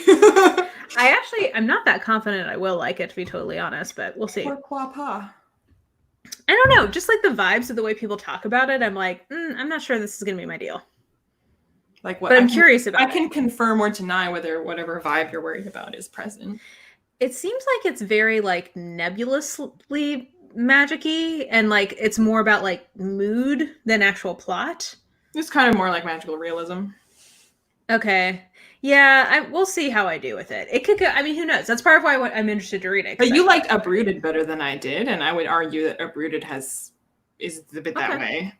Yeah, that's true. That's what I mean. Like, I don't know. It's not like a slam dunk for me, I guess, is it? Like, I don't get the impression of like, oh, I'm gonna just so the reason something like the Raven Cycle works for me and Uprooted doesn't is because it is like this kind of soft thing, but because it's kind of like it's almost Gaiman-esque in terms of like there is something more than reality occurring here, but it's unknowable. Yeah. But that's just life. Which is why I like it. That's why I can identify with, because there's moments in life when you feel like something almost feels too strange to be real. And so when that's what makes me like be transported to this story, because it's believable to me that you're in the middle of nowhere in this forest and whatever, and something just like more than reality seems to be occurring. And like, yeah. I can be there with those characters, but if you're like gonna pull out a wand and cast a magic spell based on these specific words, like okay, well, I guess you're not coming with me to my my cabin mountain retreat this year, Liana, because that's exactly what we're going to spend our time doing. I just want to shout out Unequal Affections by Laura Ormiston. It's so good. If you like a Pride and Prejudice retelling, or not, like a fan fiction of Pride and Prejudice, basically, where like if Lizzie had said yes the first time Darcy asked. Were you just talking about that like in your Austen video? Yes. And I think it's like one of the only, it's one of the only like fan fiction-y Jane Austen books I've ever liked. But I think it's interesting because it takes seriously, like it plays out the scenario, I think, convincingly, and I enjoyed it. Did you read or watch Pride and Prejudice and Zombies? I wasn't mad at it. I thought it was really fun. People kind of shat on it, but I was like, I think it's exactly what it says on the cover. It's Pride and Prejudice, but with zombies. That was fun. I don't know. Did you see the movie? Yeah, I like the movie. I love the movie. That's the best Richard Collins I've ever seen. Yeah, it was good-looking people in old-timey dress killing zombies. I wasn't mad. I watched that on the way to Europe. Of course, it was fun. There's something about seeing. There's something about someone seeing the darkness within you and still learning to love you. That's who Beauty and the Beast read. Well, okay. Are we in my therapy session? Thank you for just laying that bare. For the Beast. Are we looking at the darkness inside of Belle? But she's just the beauty. She's just the beauty. I don't know. In some of the retellings, it's gender flopped. So I really, really truly, my second favorite Grace Draven book is Entreat Me, which is a Beauty and the Beast retelling. And I really like it because it's not really like about her being his captive and like she's just there as a chaperone and just like hanging out with the other chaperone. And they're like, it's like parents in the background watching the kids and being like, yeah, these guys, right? Like, and they end up boning. Right, which is why I like it. That's great. I love that. That's great. I've got I need to get to that one. Is that the one you haven't read? I've got so many of those that I keep saving. Like Beauty and the Beast retelling? I know, but I keep the problem is, especially after I got sick, I'm so behind on all of my plans for the year that I have very little just fun reading space right now, and I don't want to waste it if I keep many times as I've read Radiance. Okay, I'm gonna get to it. Don't worry. It's sitting there judging me on my nightstand. If that makes you feel any better, I'll come sit and judge you on your nightstand. Okay, well, I don't think you'll be very comfortable there, but you're welcome. You'll have to put up with my cats will be licking you if you do that because they. Oh, that's fine. And then cats have judgy faces too, so the three of us will gang up on you. Just sit there and judge me. I have not read Robin Hobbs's Ships of Magic trilogy because I'm gonna try. I really like Assassin's Apprentice, so I'm gonna slowly try to just read them all in order. I've got the next two. I was planning to read Royal Assassin in June. Could I do that? I don't know if I can do that, but I might be able to do it in July. So maybe we can have attitude. Do you want to see the list I just put? I have to I'm so behind in all the things I was supposed to get done this year, and I'm a Virgo moon, and I need to get it done.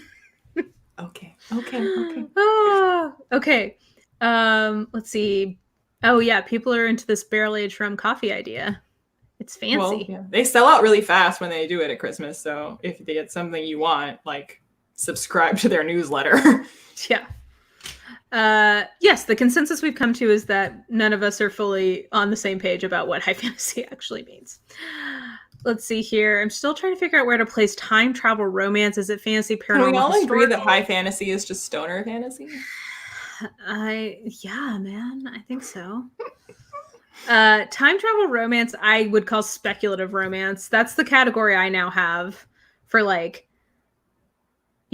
Ice Planet Barbarian romance. I put a speculative romance. Oh, is it a thing? There's an entire more podcast. Than one person has written about ice barbarians? Well, more than one person has, but the only person who matters who's written about it is Ruby Dixon. And it is such fun, campy nonsense. There's an entire podcast dedicated to this series, and I commend it for your delectation if you would like to read about blue alien peens.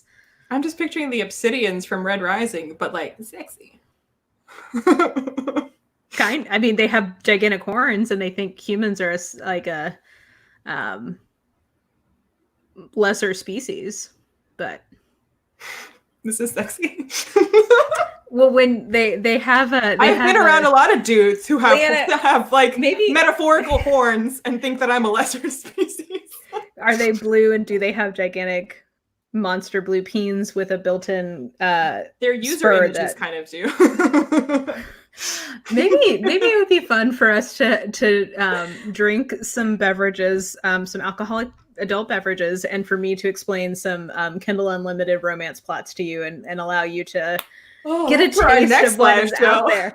So maybe we can do that on our next show. I bet Amanda might have some good ones too that she could chip in. Let's see here. Have you read Beauty, a retelling of the story of Beauty and the Beast by Robin McKinley? No, I have not, but I've had it recommended to me many times. I've heard it's great. I don't know if have you read any Robin McKinley? I don't know who that is. We'll take that as a no. Nice. Leo Carew is one of the few authors I want to meet. I just want to thank him for being so amazing. He knows who Liana is. He thanked her. That's because I like tweet about his book all the time. Thank you again. Yeah, because you're stalking him. Thank you again, IDIC Warrior. Let's see here. Okay, secondary vote for Robin McKinley. Oh, okay, somebody else who didn't get into Natural History of Dragons, sadly. Okay, this is kind of making me lose my reader boner for it. As much as I love Leo Carew and The Wolf, I think the greatest moment of my life, though, was when Joe Abercrombie tweeted my review and quoted what I said in it, so I know he watched it. He didn't just like something that I say at the end of the video. He like quoted it in his tweet, like quoted what I say, and saying that he like liked that I said that, and then like shared the video. I was like, because if he had just shared it, I'd have been like, "That's nice to get you saw a positive review and shared it," but because he literally like quoted what I said, I was like, "You watched me talk about your book. If I had known ahead of time, I would have been a mess. So it's probably a good idea that I didn't know." But a dream is a wish. I like the other day, like I found the screenshot of that tweet, and I was like, "Oh yeah, I still can't believe that happened. I forgot." Sometimes I remind myself reality. that happened. Well, Agatha Christie's not alive to acknowledge me, and even if she was, I think she would hate me. So, why? I'm a crass American, and I wear short skirts on occasion. She's demonstrated in her later books how much she hates any skirt that's above your knee. So, if she had been born in the here and now, she might feel differently. It's true. It's true. Yes, somebody mentioned a book called Gay Pride and Prejudice, which just that title alone, I feel like, deserves an add to the TBR. I've never read Terry Pratchett. Have you read Terry Pratchett? Mm-hmm. Do you like him? Mm-hmm, very much, but like only if you really, really like really, really, really British humor, then it's great. But if you don't like British humor, then it's not going to be for you. Oh, I love British humor. So it's the Britishest humor. Okay. I would like it then. That's like, why I love Johannes Capel the detective so much, because it's so British. Even more than that. Okay, well, I will love and like you don't have to, I mean, most of his books take place in the Discworld, but the Discworld, like there's like 60 books and you don't have to read them in order. They're like micro series that all just kind of take place in the Discworld, and he always explains what the Discworld is at the beginning of every book, so like you don't have to like have can we just say like thank you. So what I was going to say is I highly recommend. You remember anything from the previous book? I appreciate you. Thank you for that. Well, it's basically like an alternate version of our like real or of like Dickensian England, but it's like on the back of a turtle that floats in space. But so like, is it the turtle? Is it the turtle from It? No? Okay. Someone out there will get that reference because that would be amazing. Hogfather is the Christmas story. And so like it takes place in the Discworld, but that is, you can start with the Hogfather. You don't have to read anything before because he tells you what the Discworld is at the beginning of Hogfather again. But it's just like, it's basically like the Nightmare Before Christmas, but in the Discworld and like with assassins. There's like a guild of assassins that are now trying to kill the Hogfather, who is basically Santa Claus. And then Death steps in to take over for the Hogfather, while everyone tries to figure out what happened to the Hogfather. And like Death's got a niece or granddaughter who's like some kid's nanny. She sees Grandpa Death like coming down the chimney as the Hogfather. She's like, "What the fuck are you doing? Like, you're not the Hogfather." And he's like, "Don't concern yourself with what I'm doing." And so of course she like tries to now figure out what happened to the Hogfather. It's hilarious. You said Hogfather so many times in that sentence that like that paragraph I lost all referent for what it even means. But Hogfather is like Santa Claus, but he's like, it's got the face of like a hog, but he wears like the red coat and like the white trim, but he's basically Santa Claus in this alternate world. So Hogwatch Eve is like Christmas Eve. That's kind of cute. I like that. Okay, well, I've always meant to try Terry Pratchett. I just haven't ever gotten to it, but someday. I think you'd like it. Yeah, it sounds like so. Like thing. Susan, the Death's niece, like the kids are. She's like a very snarky and very like irreverent. She's not a nanny. She's a governess, I guess. And she tells the little girl, "Don't get scared. Get angry." So like, if there's like monsters at the door, don't be scared. Angry. That sounds like the end of the First Wives Club, where Zsa Zsa Gabor says. Or is it Ivanka? Oh my gosh, it's Ivana Trump. Says, "Don't get mad, get everything," towards like your ex-husband. Oh, it's slightly different in tone. This is like empowering a little girl. This is empowering bigger girls who've been screwed over by their horrible ex-husbands. I need a Beauty and the Beast retelling video. Yes. I actually pitched a Beauty and the Beast retelling video to Read Bliss, so that may be coming out. You can't film it until after you've read And Treat Me. You're exactly right. If they agree to let me do that video, then I will read it. I like. There are 12th Night retellings? Like what? I love 12th Night. Okay, Liana needs some. Liana needs the receipts. What are some 12th Night retellings? Let's see this here. Is the thing. Raven Cycle gets messy in later books, but I still love it. Raven Cycle has a very particular authorial voice, so you'll probably love it or hate it. Okay. Yeah. There we go. Yes, people are loving Terry Pratchett. Plus, he co-wrote Good Omens with Neil Gaiman, and Neil Gaiman's my favorite author, so... Well, I feel like that's a very divisive book, though. I've seen some people talk about how they hate it. Well, they're silly. Any suggestions on male booktubers, high fantasy niched ones, the good ones, in your opinion? Well, Daniel Green is the obvious. That's the only real one I watch. And I enjoy his content. Yeah. I like that he has a green screen now. It's fun to see what else. Especially when he wears a green shirt. I really enjoy that. I know it's a small thing, but I do really enjoy it. Okay. Let's see here. Trying to catch up. Yes, you probably did get that rec from my video because I really enjoy that book. Oh my gosh, I'm so behind. Where is it? Let's see here. Some more recommendations on Terry Pratchett. Virgo, Solidarity. Yes. I know, Amanda, I am a Virgo moon. I'm also a Cancer sun. What does any of that mean? But I'm a Sagittarius rising, so it balances it all out. I feel like I stepped into a high fantasy, but I'm in the second book. We can be co-star buddies, and then we can know what's going on with each other. It'll be fun. You look so distressed. I don't know what you're talking about. Why are you a moon? You're a moon too. We just don't know what kind because I haven't looked at your chart. What?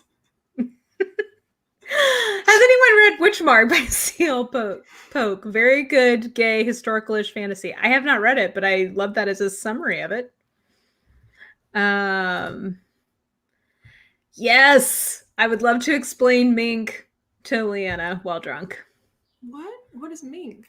Mink is a Kindle Unlimited author who I very much enjoy because their books are insane. Okay, as a sampling, here's a preview of my wrap-up for the month of May reading.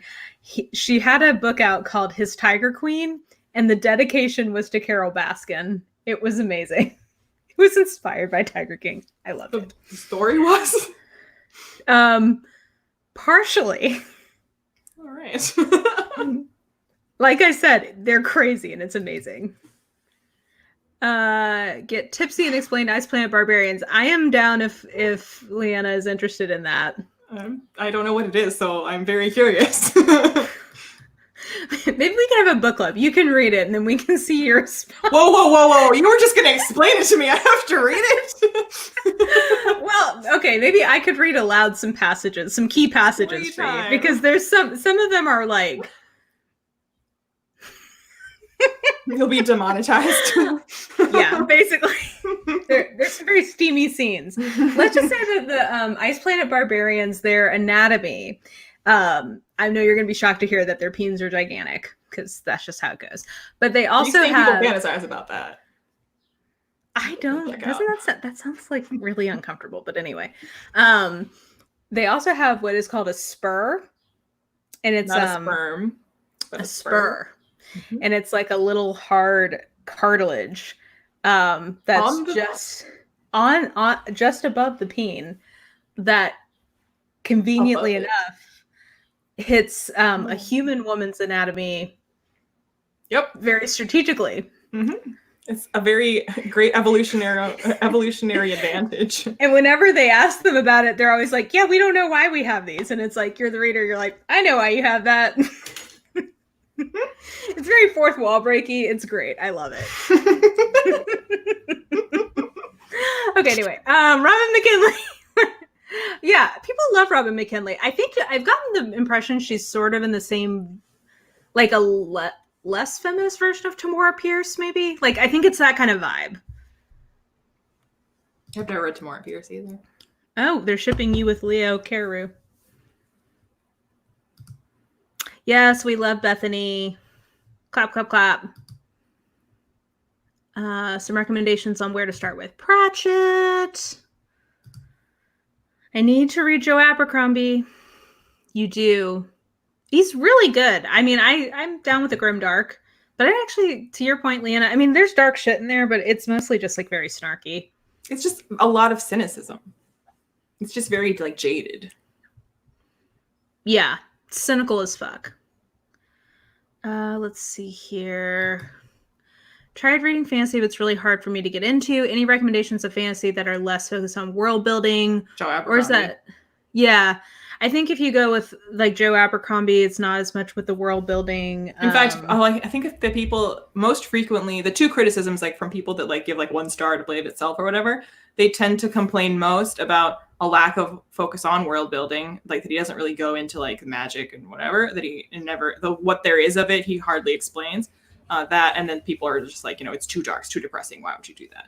So like, but like people like actually complain that he doesn't do more world building. And I personally feel like the world feels more real to me because no world that like our real world is not entirely knowable. And so if you're going to explain every single piece of a world to me, it feels like something you made. Whereas if it's this world where there's still pieces of it that you don't quite understand, there's elements that things that occur that are beyond your ken, that makes it feel more real to me.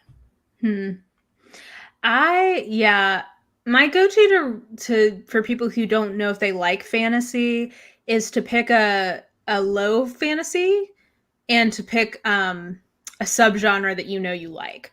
So if you can find like I think if you like mystery or like kind of action adventure, like The Lies of Locke Lamora would probably be a good one. I always think if you are trying to find a genre, if you're trying to find your way into a new genre, trying to do some research and finding a combo of like a fantasy romance or a fantasy mystery or fantasy whatever is usually like a good way to get into it.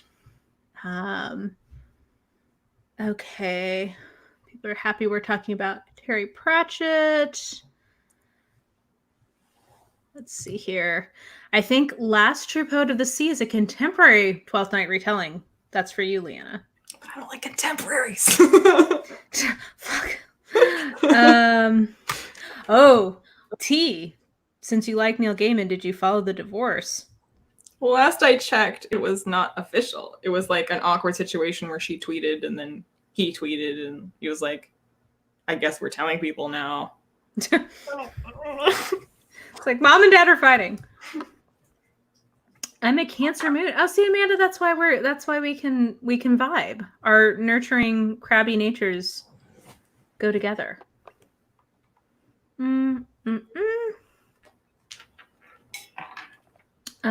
Oh yeah, She's the Man is an adaptation of 12th Night.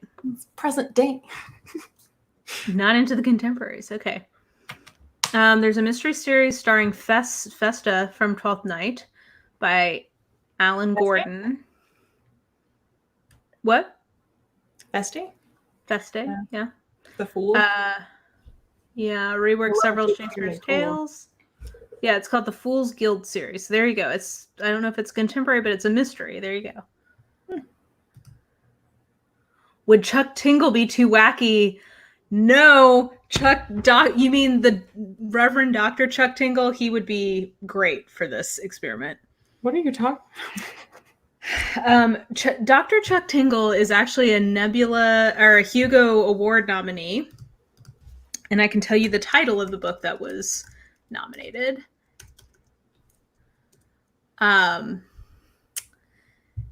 Let's see here. It's called Space Raptor Butt Invasion. Was nominated for a Hugo Award. Why? Was it the irony category? It was a funny, but it was great. and Dr. Chuck Tingle also has wonderful books that are like, they tend to be like, like things about butt sex. So it will often be like the impeachment trial of Donald Trump. With butt sex. Yeah, like in my butt or something like that. It's very meta. It's very funny and very graphic. It just sounds like South Park. Oh gosh, the conversation will get real weird if someone starts explaining Chuck Tingle. Dr. Chuck Tingle defies explanation, really. But we could get drunk and I could try. I think drinking is required.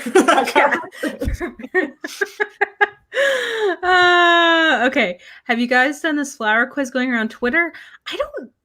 They're mostly very sweet. And mine is super Slytherin and accurate, but it's funny. I don't understand where it's coming from, Bethany. I've seen it all over my timeline the last day or so, and I'm like, I don't know where this is.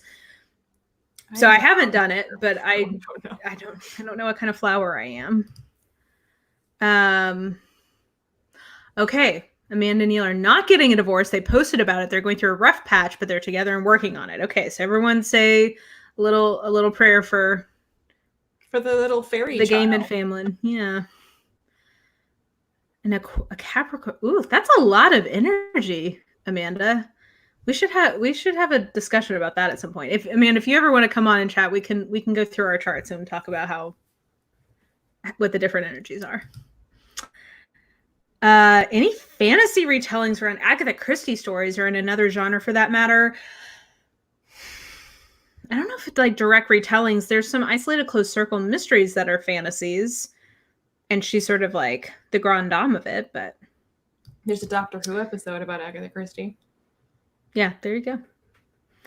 I tried to read Watership Down as a kid and could not get into it. I don't know. Liana, did you ever finish that one? You assume I started it. So no. So we've not read Watership Down, so we can't say. I need to read Chuck books, not just Twitter. He is also very fun on Twitter. So yeah. I've read, I think, 1 or 2 of his books and just laughed the entire time. They're fantastic. There's one about how a space pirate was haunting someone's butt. So it's always great. It's always someone's butt. Well, it's a lot of male romance, so there does tend to be a lot of like butt involved with that. Oh, I use that. What is it? It's one of those like you set it for like 2 hours or something, and in those 2 hours it's going to grow a tree. And if you leave the app to go check other apps, then your tree dies. And so it's like motivating you to stay off other apps for like whatever set period of time. What if my tree dies? But don't check other apps. Don't use your phone. You say that like it's so easy. I don't understand. That's the point of the app.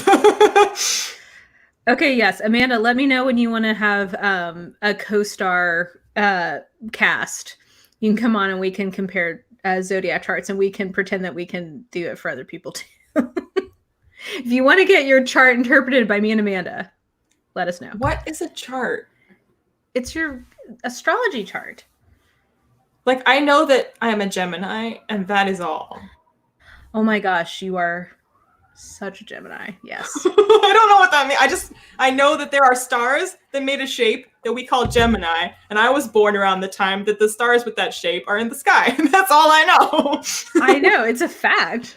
It's just fun. I describe it as playful belief. I don't really believe it, but it's just into fun. A chart. What is the chart? I mean, do you want me to show you mine? Like, I don't know how to describe this if you have no reference. I'm on CoStar. I'm stars like whoa on CoStar. People want to be my CoStar friend. What's CoStar? It's an app for your chart. I'm trying to pull mine up. Your chart. I am nurturing, precise, and optimistic. Oh, this isn't going to show up well. Never mind. I don't know. We don't have time to get into it because it's already getting late. But someday maybe me and Amanda can do your chart for you. That would be fun. He'll finally know who I am. Yeah, you've been in the dark all this time. You'll finally know. Pounded in the Butt by My Own Podcast is an authorized podcast where people read out Chuck Tingle stories if you like audiobooks. I have listened to this podcast and it is very fun. And if you're in a bad mood, it's impossible to not laugh. So if you Google your personal flower, it's the one about finding your force, buddy. This sounds like what does any of that mean? Doesn't that sound kind of like a sex thing? Am I crazy? It sounds like a solstice ritual. Or that. Some pagan, like, equinox thing. Oh. Actually help solve a murder. That's fun. The forest app is the flower quiz. Yay, I'm glad you're enjoying Agatha Christie. Gemini Squad, see, you've got friends. I don't know. See, I've got friends. Did we think that I didn't? Well, until I meant that you had solidarity here in the chat. Bethany is a Taurus. Okay, well, maybe me. I don't know. I'm not an expert at this. I just think it's compared fun. to me and Bethany, you're an expert. Yes. So maybe we can have a four-way cast, and me and Amanda can pretend that we're astrologers. We can read each other's charts. You can be the Professor Trelawney to our Harry Potter. To your Hermione. I feel like you're going to be, yeah. Oh, yeah, because Trelawney hates Hermione, huh? Oh, man. Sydney. Well, no, Hermione hates Trelawney. And I think it's the feeling is mutual. It's mutual antipathy, I think. Sydney has read Watership Down 14 times. Well, there's a ringing endorsement. There you go. Well, I've read Ellen Enchanted that many times. I was going to say I've never read anything that many times. But... Oh, air signs, different ones. Yeah, Amanda, I would not have guessed you as a Capricorn. That kind of surprises me. You'll have to tell me if that resonates for you. I mean, like, I don't really fully believe this, so it could be anything. So it doesn't surprise me, but you do. To me, you do not fit the typical profile of a Capricorn. Virgo to unite, yes. Anytime I get really anal about anything, I just blame my Virgo moon. Okay, Bethany's game. So maybe we'll have to make that happen. All rabbits defeating dictators. It's like Animal Farms, but the fantasy version. With floofy bunnies. Yeah. But killer bunnies like in Monty Python. I was thinking Banicula. Galactic Prism, Gemini Bud. Oh, an Aquarius Sun. Sorry, I misread that. Okay, that makes much more sense to me. And a Capricorn Rising. Oh, I wonder how that manifests. Okay. Okay, yes. So we'll save it for our hippy dippy show. We'll all get high. We'll wear crystals. Yeah. Well, I'll light some incense. It'll be great. I know how to make a flower crown without twine. Do you have that on your resume? You think it would help? That's a skill. No. Oh, okay. So we're coming up on 2 hours, and I probably. Oh my God. I know, right? The time really flew. I was like, oh wow. So we probably should start wrapping this up, but I appreciate everybody joining. This was fun. I would do this again if you're ever available. Don't sound so shocked. This was fun. No. I wasn't sure. First you're surprised I have friends, and now you're surprised that it was fun talking. Leanna's the worst. I thought this was going to be torture. No, this was a good time. You think I'm terrible? No, I think you're wonderful. Why do you think I had you on here? If I didn't. No, you're my friend, and I wanted to talk to you, and I thought it'd be fun for other people to hear all the brilliant things you have to say besides just me. Laying it on too thick now. Bethany agrees that this has been fun. Didn't we all spend about 3 hours talking to each other yesterday? We did, but we missed each other already, and we're having game night next week. Yay, that'll be fun. We're going to try to Zoom game chat, guys. Wish us luck, because I have not done this before, so we'll see how it goes. It'll be great.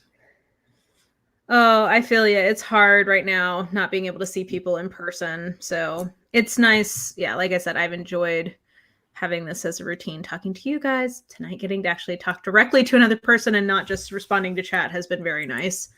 I feel like I don't really like when people touch me, so I'm delighted by the 6 feet apart thing. Like, can we keep that up though? Like, after this is over, don't. Girl, I do think that we're gonna become much more like masked in society. In America, yeah, at all of us least. now we watch TV and we see like people together, and we're just like, oh.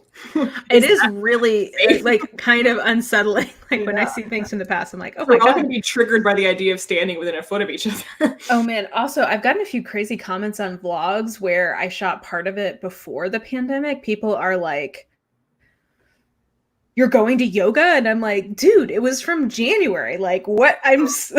Like, I didn't know. Yes, game night. You're patient zero. You started COVID by going to yoga. Yeah, it's all my fault. I started it in Nashville. Oh, thank you. Yes, I always enjoy seeing you guys. I don't know Liana's channel name. I'd like to subscribe. Liana, do you want to tell people where they can find you? Liana's library. Isn't that what I put here? Oh, yeah. Yeah. Okay, there you go. My last name is not library, and I'm not possessive of it. Yeah, you can find her on all the social medias. And she's a delight. She's one of my buds. We have a delight too. We enjoy being spicy about our bookish opinions. But yeah, okay. Oh, Bethany says they can't see the names. So you and I can see it, but they can't. So we already know each other. So we already know each other. Who I am. Okay. Well, I very much enjoyed talking to you. I very much enjoyed talking to everyone in the chat. And I'll be back here again next Tuesday at 8 p.m. Central. So if there's other special guests you guys would like to see, just let me know. Liana, you have an open invite. We'll see if we can make Astrology night happen. We'll see if we can make Ice Planet Barbarian Tipsy night happen. That might be fun. So, yeah. I feel like I need to like give back. Like you're going to be showing me astrology. You're going to be showing me butts. I need to. I'm not going to show you. I want to be clear. I will not be showing you any butts. Oh. There will be no showing of butts. There will be describing of things happening in butts. In your mental pictures of butts, possibly. Oh, okay. With that, good night, everyone. We'll see you next Tuesday. Stay safe. Talk to you soon. Okay, thanks. Bye. Bye. I'm not ending for you, Lian. I'm just ending the broadcast.